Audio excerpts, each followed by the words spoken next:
It's funny, people are talking about robbing grocery stores because they're not getting their SNAP benefits. But if you're physically able to go rob a store, that means you're physically able to go get a job.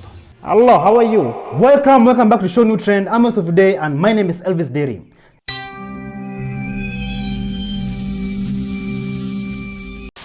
A woman who gets EBT every month for her children explains how she uses it differently than most people do. Children should not starve or fed poison all the time. I don't care if I get canceled, but as an EBT mother on a budget of $300 to $400, even when I only had $200, you know what's cheaper than a $3 pack of Little Debbie snacks? A 50-cent can of fucking green beans, okay? You know what's cheaper than 3 packs of soda? A bunch of cans of 50-cent cans of vegetables, okay? You know what's cheaper than the $150 you spent on chips, sugar, soda, all of that shit? Buying a bunch of meat. Because the amount of snacks that you bought are enough to last you 2 weeks, and the amount of meat that I bought is enough to last me the entire month of November while I wait for food benefits to fix themselves. You can stock up on pasta. You can stock up on staples, okay? Look at that. After buying all healthy foods to ensure that my children are having as less problematic foods in their diet as possible, look at the money I have left over for snacks. We got cookies, we got baked cheddar, whatever the fuck these are, pretzels, a bag of fruit snacks, and saltine crackers. And you know what my children don't complain about? Mom, why can't we have cake and ice cream and sugar all the time? I don't give a crap. I don't think children should starve, but I don't think children should be being fed poisonous shit all the time because parents want to boo-hoo over the fact that they're not willing to get their lives in order. And obviously, I'm not talking about disabled. Obviously, I'm not talking about elderly. And obviously, I'm not talking about the parent that just lost her husband and now has to do it on her own. Obviously, I'm not talking about people who got raped and had to take care of a kid that was forced upon them. So don't make it into that. My children are so health conscious that I can let them have their whole Halloween bag of candy in their room and they only limit themselves to a piece a day. They're not super dependent on sugar. They don't freak out because I don't give them the bag of chips. It's all about how you raise your child. The reason your kid wants a plethora of unhealthy foods versus vegetables is because that unhealthy foods is what you shoved in their face the most, okay? And if anything, you should have just waited a couple years, let them be on a diet of vegetables, protein, and fruits, and then introduce them to the fun stuff so that they didn't get some form of addicted, considering a lot of you admit that American food is addicting, but are still willing to give it to your kids. If all your grocery store serves is pasta and tomatoes and broccoli and chicken, then work with those healthy foods. If it ensures that in the future your child is less at risk of developing gastrointestinal problems, for them to have to rely on good quality care that we don't already have in America, for them to have to deal with, then that is perfectly fine. Your child will be thankful of the fact that they don't have to worry about their health, that now they can focus on being successful in whatever fucking economy is gonna be in their way. I'm not going to sit here and continuously make excuses and boo-hoo. I do not like the fact that when I go and show up on the 5th to go get food because my stamps have loaded, that all I'm seeing is people's carts filled with endless shit, and my cart is filled with fruits, vegetables, and protein, bro. I pray that they do fix the SNAP, that they make it like WIC where you're only allowed to buy certain foods in certain categories. Like if you want vegetables, you can only buy vegetables. It doesn't matter what type of vegetable it is, you're allowed to buy vegetables. Dairy, you're allowed to buy dairy, but it has to be milk and ingredient-based products, not endless ice cream, endless cheesecake, and all of that. Nobody is standing up for these kids that are suffering and being brainwashed to believe they're having fun when in the future they develop gastrointestinal cancer, but the entirety of their childhood, their mother conditioned them that they were having fun and just having endless sugar like a typical kid does.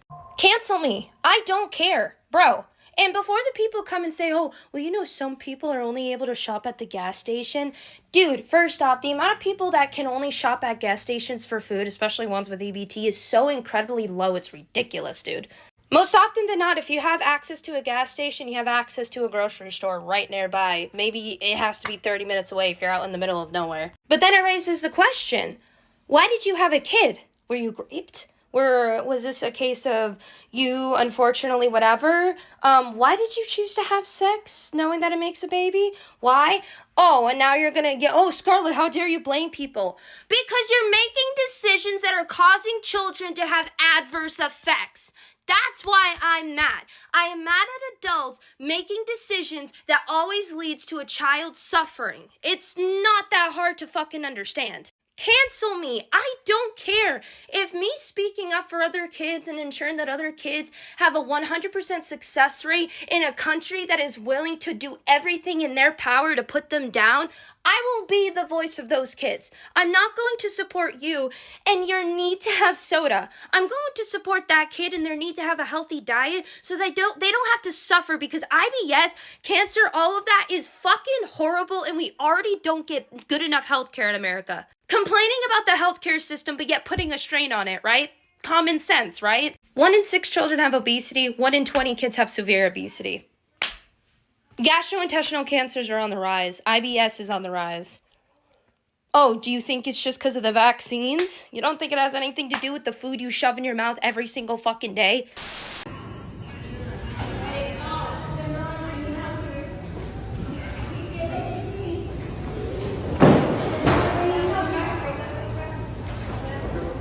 You ain't gonna fuck with that big boy right there. That man's on a mission.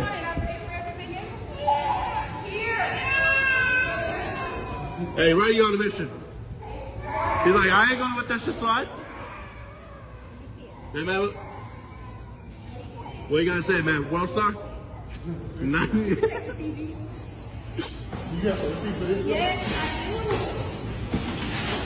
World star. Yeah, I understand.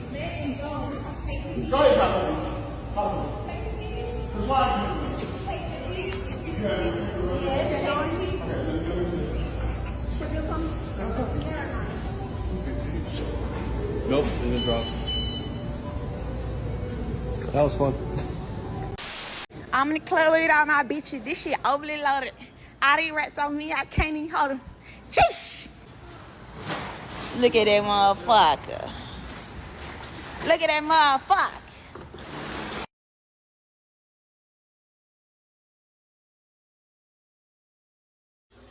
Loaded. Loaded. Loaded. Load. Loaded.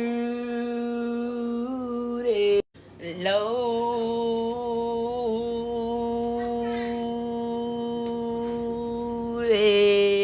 Loaded. Not too much on the meat, y'all. We couldn't get much meat because the refrigerator all the motherfucking packed. So what the fuck more can we do? But we're gonna have to go back and get some more shit because we still ain't loaded enough. Nothing beats a Jet2 holiday. And right now, you can save £50 per person. That's £200 off for a family of 4. We've got millions of free child place holidays available, with 22 kilograms of baggage included. But now, with Jet2 holidays, package holidays you can trust. Abtrinational protected. Stay out there in the street. Don't go to the hood. Charlie Kirk said that our community, the Black community, was doing better before desegregation happened in America. We were doing better than in the 1940s and the 1950s culturally than we are doing today. And I think that what many people heard is that we should have never had civil rights, or we should have never been desegregated. And that's not what he was saying. He was saying if our community, the Black community, was on our way to a Black Renaissance, that we were known for, I actually Googled it so that I could read this for you.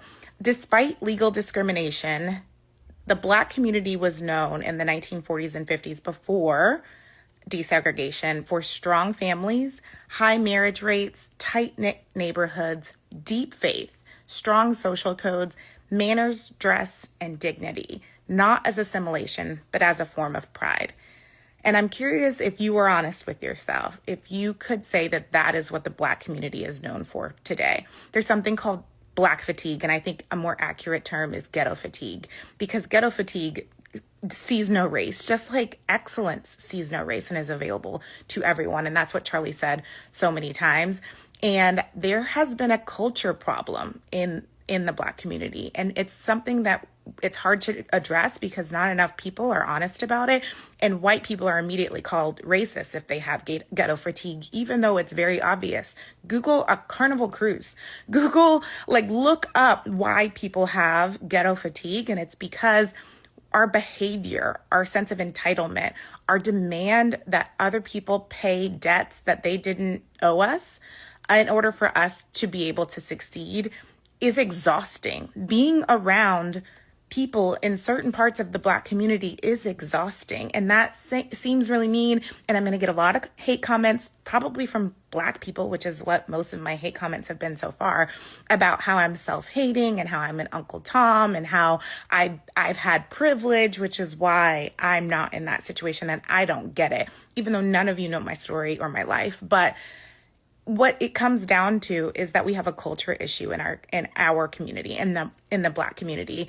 And Charlie Kirk very clearly stated that we were capable of excellence, that we have so much potential and so many opportunities ahead of us. And I think we're obsessed with there's a meeting in the woods of all the Klansmen and they're out to get us. I got so many articles of people saying that people were threatening the Black community after Charlie Kirk's assassination. They don't have to hunt us. We hunt ourselves. They don't have to shoot us in the streets. We do it ourselves. They don't have to oppress us. We oppress ourselves. And so I think we have to get real in the Black community about what the real issue is. And right now it's us. Thank you so much for joining us on today's show. See you in the next one. Bye-bye.